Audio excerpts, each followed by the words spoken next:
እኔ በደርግ ጊዜ መሳሪያ ታጥቄ ነበር ከጫካ የተያዝኩት ነገር ግን አልተደበደብኩም ነበር በኢህአዴግ ጊዜም ታስሬ ነበር ከአንዴም 5 ጊዜ በዚህ ሁሉ ጊዜ ውስጥ ግን አንድም ሰው እጁን እላይ ላይ አላነሳም አንድም ጊዜም ትዝ አይለኝም አሁን ግን የልጅ ልጄ የሚሆኑ ሰዎች ናቸው የደበደቡኝ በቤተሰቦቼ ፊት ነው ያዋረዱኝ ይህንን ያሉት የመጫናቱን ለማ ፕሬዝዳንት የሆኑት አቶ ደርቤ ደምሴ ናቸው አቶ ደርቤ ደምሴ በጣም በተጎዳና ባዘን ስሜት ውስጥ ሆነው ነው ይህንን ያሉት አቶ ደርቤ ደምሴ አክለውም ከ7000 በላይ ቄሮ ህይወት የተገበረለት ትግል ወደ ኋላ ተመልሷል ይህም ያሳስበኛል ዶክተር አብይ አህመድ የነፍጠኛ ስርዓትን ዳግም ወደ ኦሮሞ ጫንቃ ላይ ለመጫን እየሰራ ይገኛልም ብለዋል በአማራ ክልል ብልጽግና ስብሰባ ላይ የተገኘው የብልጽግናው ሊቀመንበር አብይ አህመድ አቶ ሽመልስ አብዲሳ በኦሮሚያ ብልጽግና ፓርቲ ስብሰባ ላይ ያደረገውን ንግግር የፓርቲውን ራዕይና ባህል የማይወክል ንግግር ነው ብሏል አክሎም ለንግግሩ እንደሚጠየቅበት ነው ያስታወቀው ስለ ባህር ዳር ስብሰባ ከውስጥ አዋቂ የተገኘ መረጃ እንደሚያመለክተው ከኛና ከሽመልስ አብዲሳ ቶሎ አንዳችንን ምረጥ ታባረዋለህ ወይንስ አታባረውም ሲሉ የብልጽግና ፓርቲ የአማራ ክልል የብልጽግና ፓርቲ ዶክተር አብይ አህመድን መጠየቃቸውም ታውቋል ዶክተር አብይ አህመድም ማንን እንደምመርጥ እናንተ ታውቃላችሁ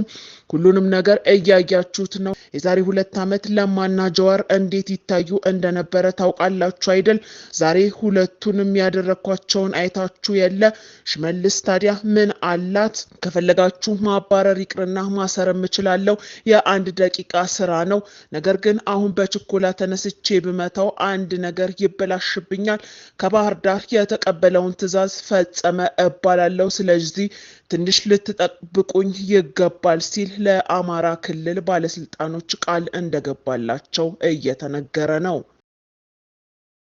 በኢትዮጵያ መንግስት ቁጥጥር ስር የሚገኘው የኬንያው ጋዜጠኛ ያሲን ጁማ አሁንም የሱ ጉዳይ እያነጋገረ ይገኛል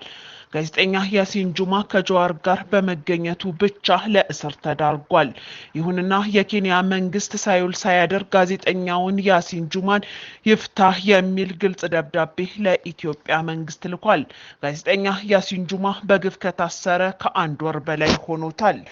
የኬንያ መንግስት ብሔራዊ ሸንጎ ፓርላሜንትም በኢትዮጵያ ስለታሰረው ጋዜጠኛ አስመልክቶ ለኢትዮጵያ መንግስት ደብዳቤ ጽፏል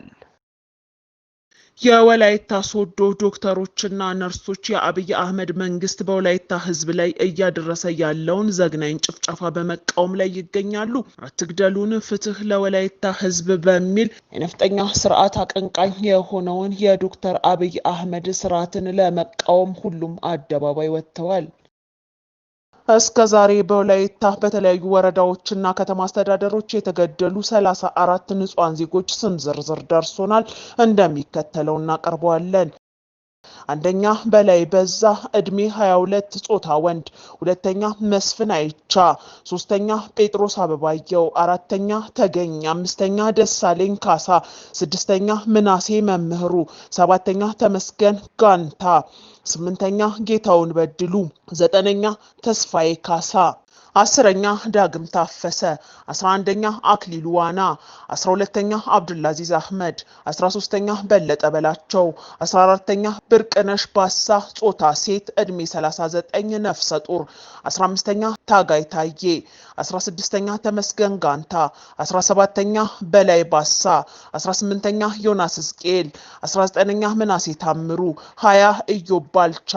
21 አዝመራው አሰፋ 22 ማቱሳላ እስራኤል 23 ምናሉ ታደሰ